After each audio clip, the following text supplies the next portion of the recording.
Welcome to NarrativeNook audio tales where enchanted stories come to life. If you enjoy our stories, please subscribe, like and share to support our channel. Enjoy listening. Is there anyone behind this? This group of people appeared at a strange time. Usually, with Carl around and the fame of Zane's organization, no one would dare make a move, let alone a blatant move like this. Who would be so bold if they did not have anyone backing them? Therefore, Nicole strongly suspected that someone was behind all this. We have yet to find out. While we were taking care of things here, no one came. Narrowing her eyes, Nicole fell into deep thought. After a while, she said, "Go and release the news that the command post has been destroyed." Carl immediately understood Nicole's intention. "You're trying to lure the snake out of its hole?" Nicole nodded. Then, she said with a serious tone, "These people are from the same industry, and everyone in the industry knows about Zane's organization. Yet, these people still came, fully knowing what they were getting into. They must have planned this earlier, and someone was backing them." Carl's gaze sharpened. "What are you scared of? No matter how many appear, I'll kill them all." Seeing him act like some hero, Nicole made an annoyed look. "Stop bragging. If it weren't for our cooperation, you'd be dead by now." In the face of Nicole's criticism, Carl could only dejectedly admit defeat. After discussing things with Nicole, Carl went ahead as planned. He gave Jason a call and ordered him to make the necessary arrangements. When Nicole saw Carl talking on the phone, she took a deep breath and lay in bed. She could finally rest. But at that moment, a notification came from her second phone. She had received a text from an unknown number. "Nicole, save me." At the end of the text was a series of latitude and longitude coordinates. In fact, it pointed to a location in Lanningborg. Nicole was stunned for a moment. The only person who was at Lanningborg and would request help from her in such a way could only be Zeke. What's going on? What on earth happened to Zeke? Subconsciously, Nicole got up. The wound on her arm made her wince slightly. Hearing Nicole's voice, Carl immediately hung up the phone and approached her. "Why did you get up? Even if your injury isn't fatal, ordinary people would need a few days in bed to recover. Can't you just take a break and rest, so I don't have to worry about you?" However, Nicole was not in the mood to think about her wounds. She replied gravely, "Send someone to track Zeke's whereabouts immediately." While saying this, Nicole showed the text message to Carl. When Carl saw that it was an anonymous message, he paused. "How do you know it's from Zeke?" Nicole rolled her eyes at him. "I have no time to explain it to you. Quick. I'm worried he's in danger." She had gotten rid of the group of men who were tailing her. She worried that she had angered them and they were now targeting Zeke.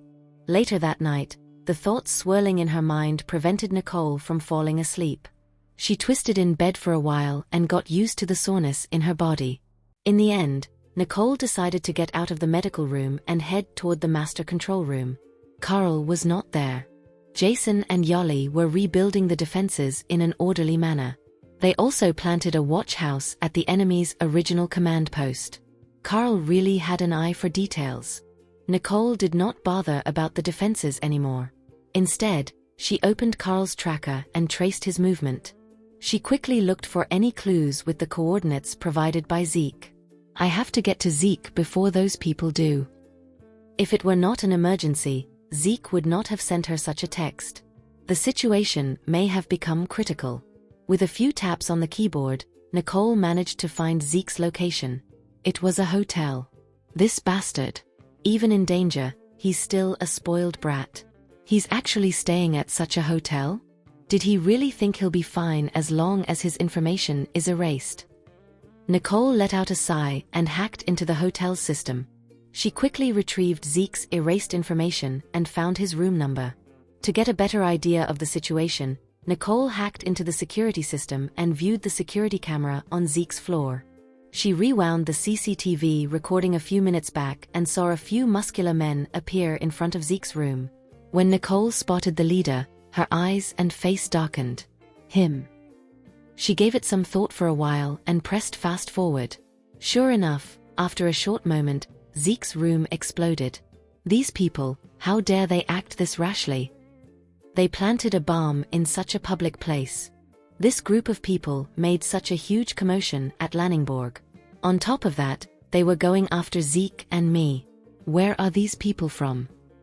Nicole's fists were clenched tightly while she stared at the screen. After a moment, Nicole saw Zeke, whose body was bloody, carrying the man who had entered his room.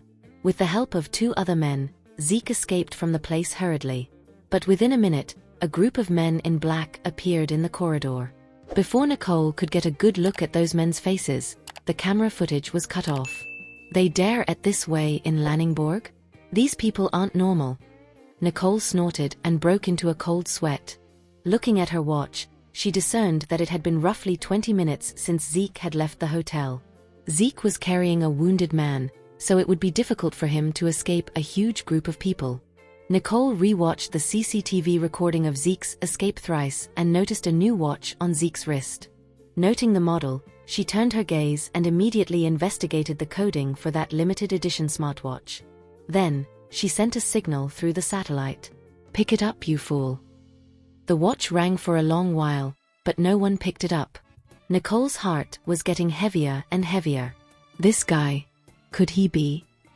"Hello? Is this Nicole?" Zeke's voice, filled with sobs and trembling, finally came through from the other end of the line. "Zeke? Please keep the call connected. I'll pin down your location right now," Nicole yelled as she locked down Zeke's location. Then, she sent it to Carl's phone. When Zeke heard Nicole's voice, he sobbed even more. "Nicole, be quick. And my dad, he's..." Nicole's hands froze in an instant. In her mind's eye, she clearly saw Zeke carrying Carlo on his back when he was leaving the hotel.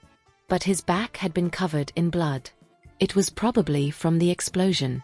Carlo probably got hurt while trying to protect Zeke. "I know. I've sent my people to find you. 3 minutes. Just hold on for 3 more minutes." Carl could do a quick job, and Zeke's location was fairly easy to find.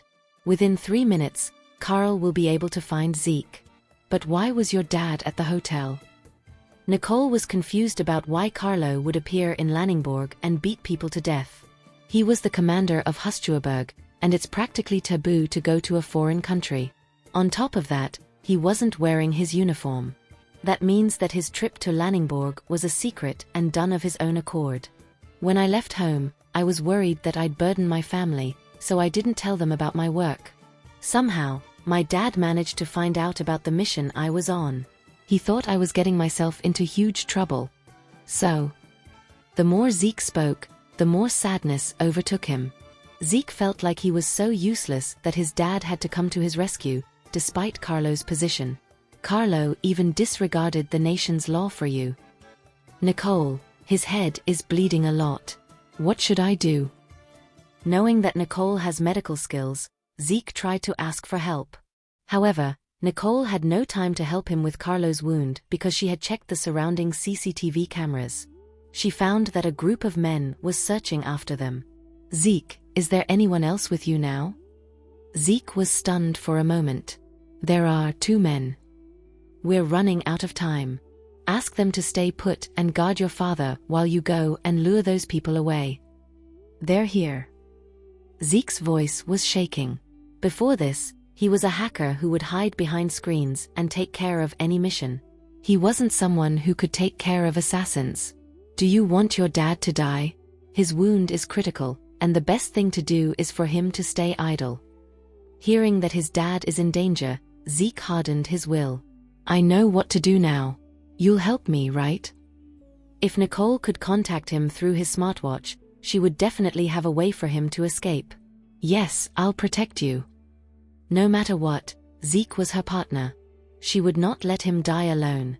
Zeke took a deep breath and decided to trust Nicole. "I believe you will." Then, he stood up to follow Nicole's instructions to walk out of the alley. "Sir." The 2 bodyguards behind him were shocked when they saw Zeke standing up. "Both of you take care of my dad. In 3 minutes, someone will be here to pick you all up. I'll go and lead those people away." Zeke felt a little cool at that moment. Then, he mustered his courage and rushed out of the alley. Unexpectedly, he heard a loud voice shouting from nearby as soon as he stepped out. "He's here." Zeke was almost caught off guard. "Run ahead. There's a small alley about 50 feet away." Nicole's instructions came at the right time. Zeke clenched his teeth and ran ahead like a maniac. After running about 50 feet, he was met with a small alley between two buildings that could only fit one person. Zeke did not have much time to think. He immediately rushed forward. The group of people could not go in all at once. They could only enter one by one, so the group leader yelled in frustration, "Go after him. Damn it, move faster." At that point, Zeke had already exited the alley. Nicole continued to give him instructions. "On the right, there's a house. Get through the door and walk to your left. There's a back door." Zeke had no time to question Nicole. He only rushed according to Nicole's instructions. The lady in the room, who had been watching television, jumped in surprise. "Ah, who are you?" Zeke paid her no mind and immediately exited through the back door. The lady wanted to continue berating, but a few muscular men also crashed into her place then. "Oh my, who are you? Help." Thinking they were gangsters, the lady shivered in fear. However, Nicole's satellite was much faster and more accurate than the attackers could catch up to. She guided Zeke all the way out of the area by purposely choosing the less noticed paths. "Turn left at the market. There's a small road on the right. Walk down the stairs and hide under the bridge." Zeke followed Nicole's instructions and hid under the bridge. After a while, that group of men got to the bridge but did not see Zeke at all. "Damn it, we lost him. Keep looking," the leader of the group ordered. The rest ran up the bridge.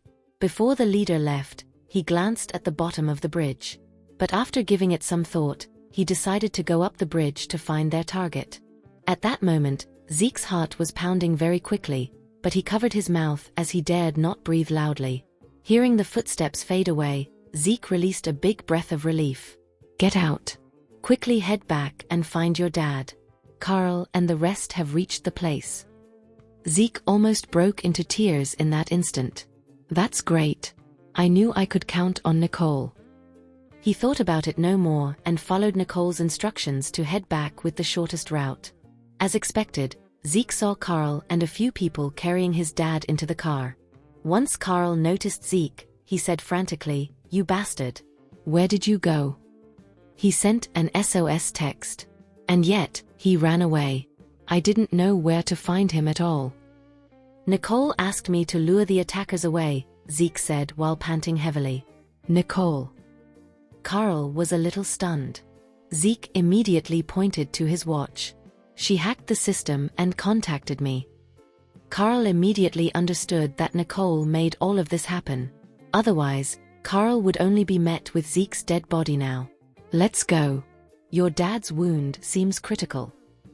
Zeke nodded and followed Carl out of the alley. However, they found an ambulance following behind an unplated black car. Carlo was already being carried into the ambulance. Carl looked at Zeke, who was in shock. "It was Nicole who instructed us to call an ambulance." Zeke could not hold it in anymore. His eyes began to water. Luckily, Nicole had helped. Otherwise, my dad would have been. Carl did not spare any time to watch Zeke in deep thought. Instead, he pulled Zeke into the car. The black car's door closed, and with the ambulance following behind, both vehicles drove out of the alley. A crowd had gathered to witness the scene. Behind the crowd, the men in black struggled, but they could not squeeze through the crowd. The leader could only make a report through his headset. "Boss, that man was taken away by someone powerful." After about 10 minutes, Carl brought Zeke and Carlo back to the base. Nicole was already waiting for Zeke at the door. She had to speak to Zeke personally to clarify certain things. Once Zeke got out of the car, he saw Nicole and ran toward her. "Nicole." Sobbing, Zeke wanted to hug her. However, the collar of his shirt was pulled from behind. Carl looked at him in annoyance. "You little brat. Don't even think about it." Carl did not even dare do such a thing. He would not let Zeke do so. Zeke could only gloomily put down his hands and say, "Nicole, please save my dad. To protect me." His head sustained injuries from the bomb. His head was bleeding a lot. Zeke described Carlo's situation as he panicked. At that moment, Carlo was being pushed out of the ambulance. Nicole took a glance at Carlo's wound, and her eyes darkened. Damn it! How did he get hurt so badly? Nicole did not have the time to question Zeke further. She immediately told the others, "Quick, prepare an operating theater for me. The patient needs surgery immediately." Although Zeke knew that his dad's injury was critical, he did not expect to get such a strong reaction from Nicole. Zeke immediately felt his heart wrench. "Nicole, my dad. We're running out of time. I'll have to get ready for the operation. Carl, take care of Zeke." "Roger." Carl nodded. When he saw that heavy expression on Nicole's face, Carl knew how serious the situation was. The medical team at the base sent the patient to the emergency room. Nicole did not have enough time to change her clothes. She quickly did a simple sanitizing process and immediately went to work. Carlo indeed tried his best to save his son, even using his own body as a shield. Carlo's right cheek was disfigured. His skull showed signs of comminuted fracture, and there was shrapnel around it. Adding things up with Zeke's description of his blood loss, Nicole concluded that the shrapnel had entered Carlo's brain. The longer it took for the shrapnel to be removed, the more extensive the damage to the patient. After all, Carlo is the commander of Hustuaberg. If anything happened to someone in this position at Lanningborg, it might cause international tension. The mess Zeke got himself into this time was a big one. Nicole took a deep breath and suppressed her anger. Then, she picked up a scalpel and skillfully operated on Carlo. However, Carlo's wound was too deep. Even if his body was as fit as a horse's after years of training, the head was the most fragile area of the body. Nicole quickly identified the number of pieces of shrapnel in Carlo's brain. 3 of them were in the most critical areas. If it were not for Nicole's intervention at the rescue, Carlo would have been dead already. However, Nicole was not confident that Carlo would fully recover after the surgery. Time passed second by second, minute by minute. And in the blink of an eye, a few hours had passed. The sweat on Nicole's forehead had never stopped dripping. Yet, her hands were still stable and sure. Even Nicole's assistant surgeon from the base was impressed by her incredible skills. He would never have been able to perform such a perfect operation for a patient like this within a few hours. Finally, the last piece of shrapnel was extracted. Nicole heaved a sigh of relief and began to close things up. The wound on her arm was so painful that she had almost lost her senses from those few hours of grueling work. Nicole took a step back. "I'll let you do the sutures." Carl's subordinates, even if it was just a medical team, would be of an international level. Suturing should not be difficult for them to perform. When Nicole passed over the tools, the doctor felt honored and nodded. "Understood. I'll make sure to do it with care." Nicole nodded in relief. Then, she walked out. When she left the operating theater, she looked at her watch. It had already been 6 hours. No wonder the wound on her body was causing her such pain. Just as she pushed the door open, Zeke immediately ran to her. "Nicole, how's my dad?" Nicole sighed. Zeke suddenly felt as if his world had crumbled. He's dead? Zeke's dad was the commander of Hustuaberg. If Carlo died on foreign land, how would Zeke explain it to the family and all the country's leaders? When Nicole saw Zeke's fearful look, she sighed again. "Do you really doubt my skills?" All the patients she had operated on had never died in her hands. Zeke was really underestimating her. Hearing those words, Zeke was stunned for a moment. Then, his expression changed from sadness to joy. "He's okay." Carl let out a relieved sigh. "I told you. As long as it's Nicole, your dad will come back to life." Over the past few hours, Carl had been listening to Zeke blaming himself incessantly, and that was driving him up the wall. Having witnessed Carl's arrogance in the way he spoke, Nicole could not help but roll her eyes at him. "Since when were you an expert in matters related to medicine?" Carl stopped and became silent at once. "It's not." However, when he noticed that Nicole did not look like she was fine at all, he asked, "Was the operation unsuccessful?" Nicole shook her head. It was successful. But the shrapnel were embedded in the most vital areas of his head, and so, his brain has been wounded. If he can regain his consciousness tonight, he will be fine. If he doesn't, then I'm not certain if he ever will. Indeed, it would take a long time for one to recover from damage done to the nerves in the brain. Then, Zeke's expression of joy dissipated, reverting to one of sadness and disappointment. How could this be? His dad was the commander of Hustuaberg, and had faced one too many battles and perils in life. In spite of the fact that he had been on the brink of death more than once, he had successfully cheated death every single time. Yet, Zeke could not help but wonder why the injury that his old man had sustained this time was so fatal. Stay strong. Nicole stretched her hand out and patted Zeke in the shoulder. I need you to understand that your dad is in a rather unique position. It's impossible for him to leave the country with ease. I guess he must have gotten himself on a private trip just to find you this time around. You better give your grandpa a call right away and come up with an excuse before your dad returns.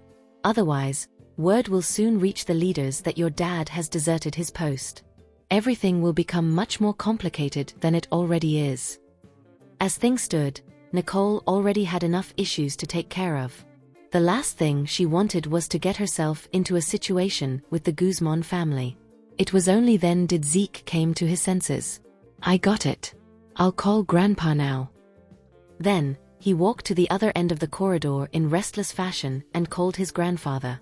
Carl looked at him and frowned. Is his phone protected with some form of encryption? If the people who are after him manages to track his signal, will he? Nicole shook her head. That's not important now. Previously, he needed an encryption to conceal his identity. He didn't want his dad to know that he had gotten himself into hot soup, so he came here to hide. Now that Carlo has been mortally wounded, he no longer cares about his true identity being revealed. As Nicole spoke, her face assumed a solemn expression. I really want to know how those people will react once they realize that they had injured the commander of Hustuaberg. It was then that loud, ceaseless screams began to fill a dark room. A few large, burly men had collapsed after having been beaten on the ground. None of them dared to fight back, as they laid there, taking blow after blow. Sir, we know we messed up. We did not do our job well. Sir, I did not know that the one who had cracked the system is the son of Commander Guzman. Sir, please forgive us. Even as the men went on to grovel in every way they knew, the man in black continued ordering the merciless beating of the men as punishment for their inability to complete their task. They only stopped when the people were completely beaten to a pulp. The man in black was wearing a black leather mask, rendering it impossible to see what he actually looked like. However, the viciousness in his eyes was apparent, as his gaze was piercing enough to intimidate everyone in the room. Anyone who looked into his eyes would tremble. The beatings finally ended soon after, with the man who had led the operation mustering all of the strength he had left in him to get up and kneel. Then, he apologized to the man in black. Sir, please give me another chance. I'll be sure to help you reclaim what was yours. The man in black snorted, reclaim what was mine? Those very words made everyone tremble, with the team leader being so frightened that he bowed down, waiting for the man in black to say or do something. The man in black stood up and trudged up to the man kneeling on the ground. Then, he stomped on the back of his head. The man on the ground gritted his teeth in pain at once. However, he did not dare make a sound. The man in black pressed his foot down against the team leader, exerting greater pressure, and in an icy tone he said, "That scum cracked the system, and he left the country right after. He obviously realized what that thing is and wanted it for himself. Now that we know that he's backed by the military, how are you going to reclaim it?" The team leader endured the pain with the leather heels above his temple, and his head pressed against the ground. "Sir, I'll definitely retrieve it, even if it means losing my life. I definitely won't get you involved." Hearing his words, the man in black paused and begrudgingly released him. At the very next second, he squatted down in front of him and pulled the team leader up by the hair, making sure that he was met with his icy glare. Remember that your life has always been mine. Yes. The man fumbled, as he was too terrified to say anything else. Then, the man in black's expression grew even icier. Forget about the Guzman family. Tell me, how did the Turman family get involved? Indeed, he genuinely did not expect two problematic families to be involved merely because the system had been cracked. I am not sure either. Perhaps I was seeing things, the team leader said, hoping that he had been mistaken. If I was correct, then I've in fact gotten into trouble with two powerful families. I'll definitely get killed, he thought. The man in the mask then flung the team leader's head aside. Go and investigate. Find out who's holding what's mine and bring it back to me within 3 days. Otherwise, you won't have to come back ever again. Hearing his words, everyone in the house became instantly terrified, and as quickly as they could, they left. The man in black then turned around and looked at the dark clouds outside the window. His eyes were brimming with bloodlust and his gaze was as piercing as a sharp knife. Who was it? Who was the one who had stolen what's mine? If they ever get around to figuring out what's inside, the outcome is unimaginable, he thought. Within the blink of an eye, a day passed. Zeke had spent the entire night in Carlo's ward. However, Carlo had shown no signs of consciousness, and this only served to fuel Zeke's sense of hopelessness. Even though Nicole had expected this from the get-go, she still could not help but to go and see how he was doing. As of now, Zeke looked as if he were void of emotions. He was sitting on the chair in front of the hospital bed, staring at Carlo as though he was catatonic. He looked to be in utter despair.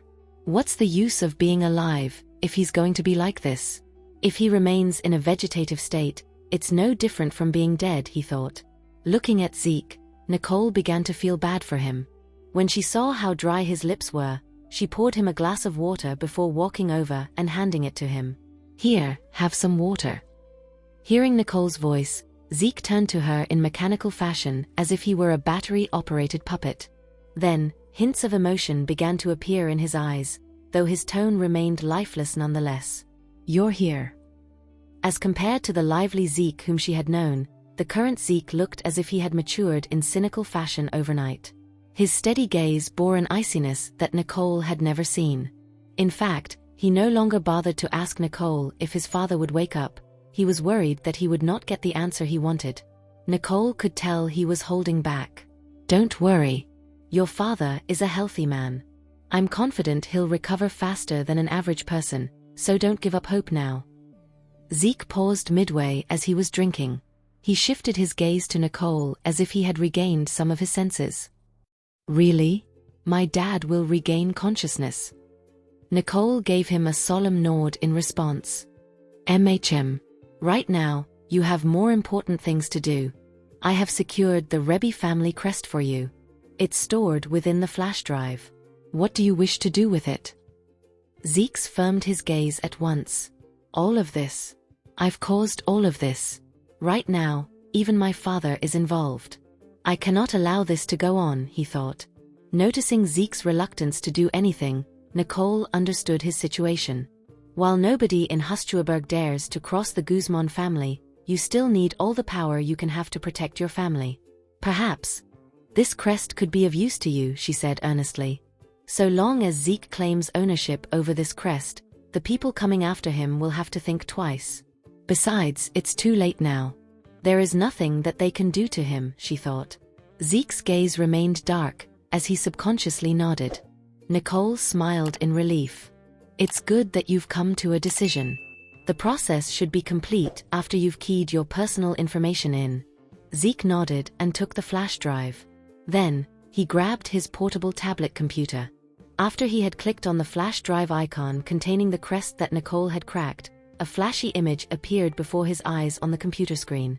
Zeke looked at the spectacular totem effects, and his gaze wavered slightly in shock. This is the Rebbe family crest. Nicole shrugged confidently. Zeke swallowed and tapped the screen without a second thought. Then, an interface appeared before him. It was in a foreign language that read, "Please key the name of the owner in. You have only one chance to do this. Once ownership has been finalized, it shall remain unchanged until the present owner of the family crest passes away. If I really do become the owner of this crest, I'll be able to protect my family. However, I'll also be pursued by many. I'm not confident that I have what it takes to face everything that's coming my way, he thought. Seeing that Zeke was staring at the computer screen in a daze, Nicole could not help but ask, "What are you waiting for?" Suddenly, Zeke turned around and grabbed Nicole by the hand. This startled Nicole, who asked, "What's the matter? Are you scared?" She could feel Zeke's fear. "Yes, I've learned about what the crest means. It's normal for him to be anxious and fearful. However, to be an owner of this crest also means possessing power beyond measure. Only 5 individuals in the world get to possess such power. Furthermore, I've heard that the 5th owner of the crest in this century hasn't appeared yet. Perhaps someone had hidden it, or perhaps nobody has cracked and gotten it yet. Who knows?" She thought. If Zeke becomes the owner of this crest, he'll definitely be in the spotlight, which will in turn make him a worldwide sensation. But this is also the only way for us to discover who the ones hunting us are. Perhaps we'll also be able to stop them from coming after us, she finished. However, it was then that Zeke finalized his decision as he pulled Nicole by the arm. He looked at Nicole and said, "Nicole, you've saved me this time. You possess the courage, the abilities, and the composure that I lack. You're more suited to be the owner of the crest." Nicole was startled, as she did not expect Zeke to give her something this significant. "Have you gone mad? Do you know that this crest can make families across the world work for you no matter what their stances are?" she asked. "Does he know how much countless people have sacrificed just to get this crest? Now that he has gotten the opportunity to be the owner of one, he's giving it to someone else? Even though he's giving it to me, I must say that this kid is behaving too rashly." Nicole thought. "I haven't gone mad," Zeke said, shooting Carlo a glance. "All of this was caused by my hunt for the crest. If it weren't for the crest, my father wouldn't have ended up this way." Zeke said, "Even though I crave the power it offers, I can't erase the hatred I feel toward this crest," he thought. Then, Zeke continued, "So what if I can summon people from each and every faction to protect my family after I've gotten the crest? Is anyone truly standing with me? They're merely bowing down to the power of the crest. But you're different, Nicole. You have Carl. You also have the backing of the organization." Prior to this, I've already known that Nicole commands power beyond what I could expect. But now that she has actually saved me here in Lanningborg, and after having seen the entire base for myself, I know her people will definitely protect her. He thought again. As of now, Nicole understood Zeke's plans. I have to admit, the kid is right. All things considered, the Rebbe family crest hasn't appeared in years, so I do not know what will happen once somebody claims ownership of it. If nobody cooperates with Zeke and protects him, he'll just be a sitting duck, waiting as somebody manipulates him, she thought. With this thought in mind, Nicole's gaze darkened. I understand. Since that's the case, I'll give it a shot. Seeing that Nicole had agreed to his request, Zeke sighed in relief. However, there was a caveat, as he then proceeded to make a request. I only ask for one thing. I want you to use the crest to protect the Guzman family and avenge my father. I won't spare anyone who has hurt my father, he thought. Nicole looked at his eyes, which were brimming with vengeance. Then, she took a deep breath and nodded. You've given me such a valuable gift. I'll definitely protect you thoroughly. Zeke has given me something so significant. For that, I'll definitely protect him. And of course, I'll aid him in his vengeance, she thought. Thank you, Nicole. Zeke looked at Nicole with gratitude as if he were clutching onto his lifeline. If it weren't for Nicole, I'd have been facing all of this by myself right now. Even though it's sort of embarrassing for me to seek refuge behind a woman, I can't help but come to the realization that Nicole is much stronger than me, he thought. As he was thinking about it, Zeke personally keyed Nicole's name in. Soon after, a fingerprint reader appeared on the screen. Zeke nodded at Nicole. Just as Nicole was about to stretch her hand out, Carl barged in. Nicole. No.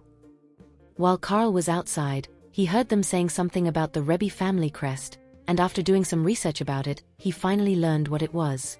Even though the Rebbe family crest is an object of power and prestige, it hasn't appeared for years.